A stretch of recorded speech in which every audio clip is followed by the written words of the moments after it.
I've got Colette here. Woo, nice to see you, Colette. And she's got a banner. Yes, notice issue ID banner. Yes. Woo. Do you feel we're making a difference here today, Colette?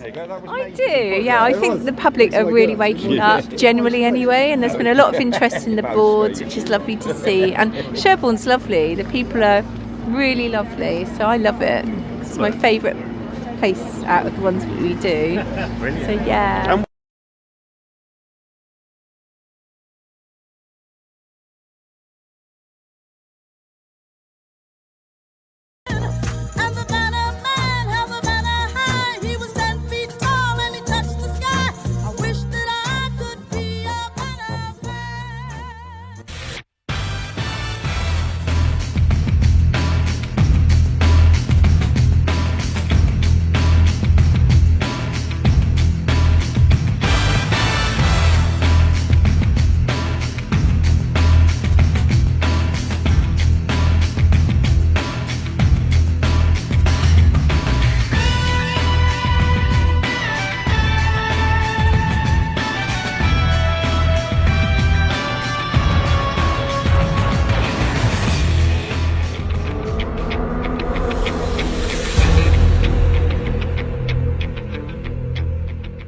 I noticed we're all smiling. We seem like a very smiley bunch today.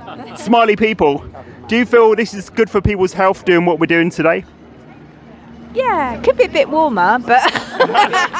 Well, it's November, I suppose. And it's like the sense of community, like that we're doing good with sort of spreading the word on what's happening. So yeah, it's very positive, and we all get on well anyway, don't we? So we're living brilliant. free speech, aren't we? And I think that's always good, you know. Free speech, yeah. That's the way to go, encouraging it at every level. You know, even if people disagree with us, they see that we're speaking out, and that's a good thing, I think. Yeah. To encourage debate and discussion, and to see that we can disagree and still live civilly. You know, it's a big issue, isn't it? That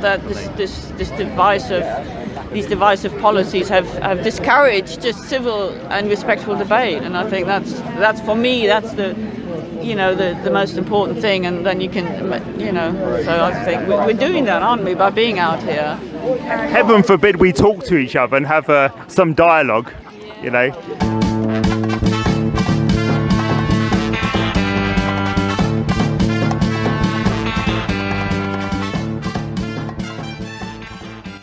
So, I mean, it's great that people are talking. Do you feel that, do you feel we get many people coming up to us and asking us questions when we do this at all from, general public? Do you get many of a general public asking questions? Yeah. In fact, there's a lovely ex-NHS guy that comes every time we're here just to chat to us. And at the beginning he didn't seem very awake, but now he's been looking into stuff and he's more awake. So yeah, no, it's really good. And I just love the people of this area. They're just really open and friendly. It's got that village feel to it, hasn't it? Which you might not get in some towns, Yeah. But it's nice. And we all get on well, and at least we're doing something good, I feel.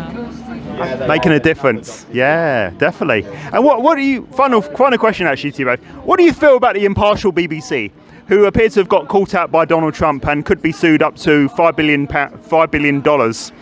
for splicing speech he did in 2021? Do you feel the BBC are impartial? Do you trust the BBC yourselves? I cancelled my TV licence for that very reason. Oh, you didn't, did you? You didn't cancel the TV licence?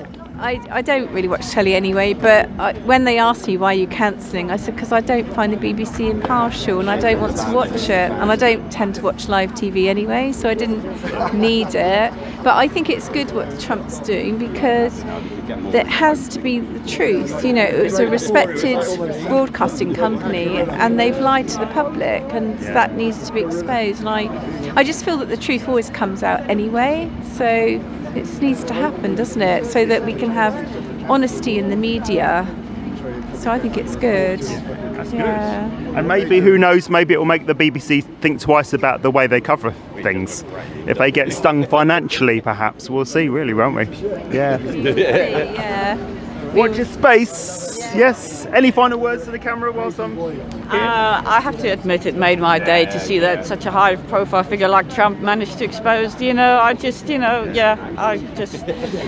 little part of me went, they've had a comeuppance. Hopefully, they will have to be taken down a peg or two. That's it. Yeah. And it will mean that more people will become interested in alternative media. The independents, the UK columns, and other people out there. People like you, they will, and it's vindicating, isn't it, for people like you and us that we're not just. Hope so. You're right, Josey. That's very true. We'll leave a big gap for other media, other alternative news to come into the forefront, isn't it, of televisual understanding, whatever I'm trying to say.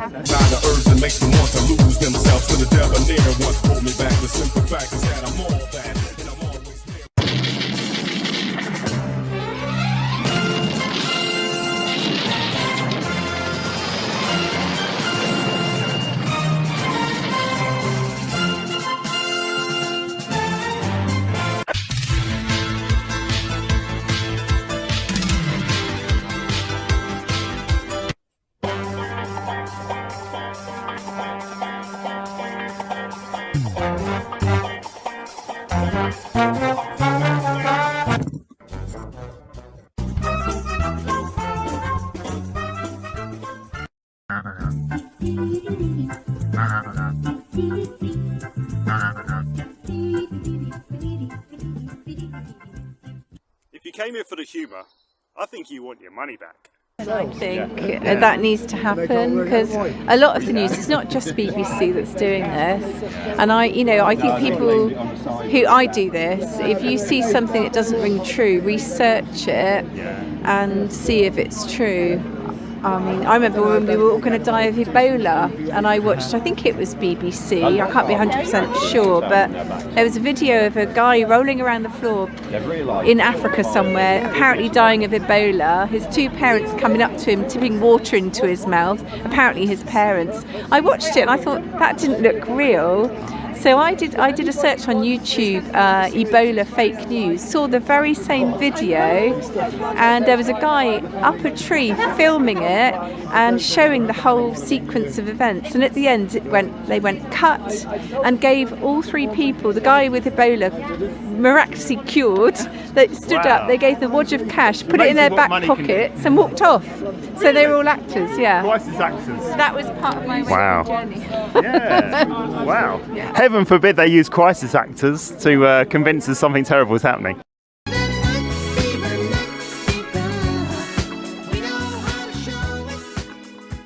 Johnson and Professor Chris Whitty made the warnings as the UK recorded more than 78,000 new infections yesterday. That's the highest figure since the start of the pandemic.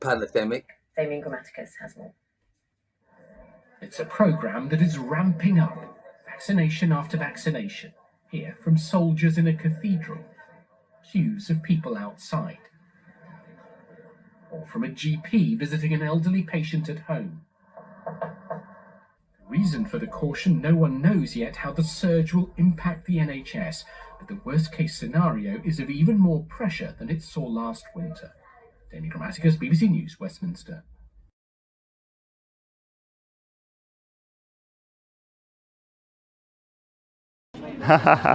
Wow, so that's a really good story, and I think it does make you question how many crisis actors are out there and how much footage we see day to day which is actually real, isn't it, really? There is actually, I did see a video again on YouTube.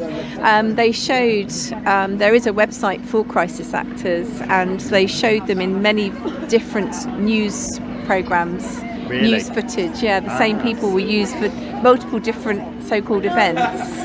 So they do that. I'm not saying specifically the BBC, I can't remember who it was, but it does happen. Sure. Yeah.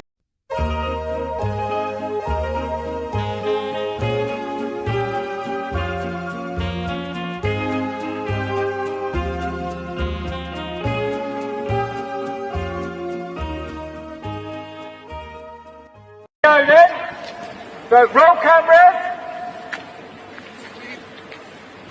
One take one. Here we go, and action!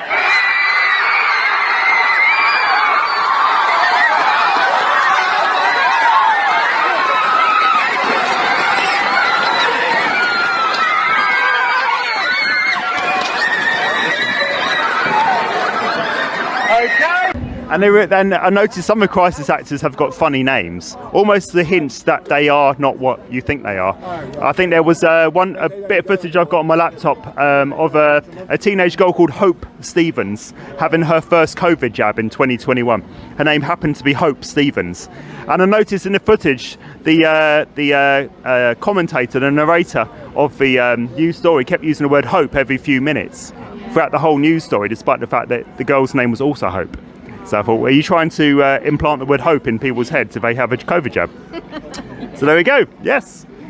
Excellent. Cool. Oh, well, nice to see you both today. Keep up the good work. All right. Yeah, thank you as well. Thank you very much, Colette. And one last there, Image. Excellent. Awesome. No digital ID. Awesome. Thank you. Thank you both.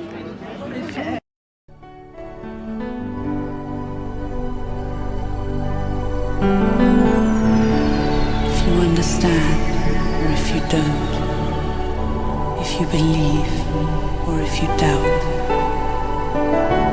there's a universal justice, and the eyes of truth are always watching you.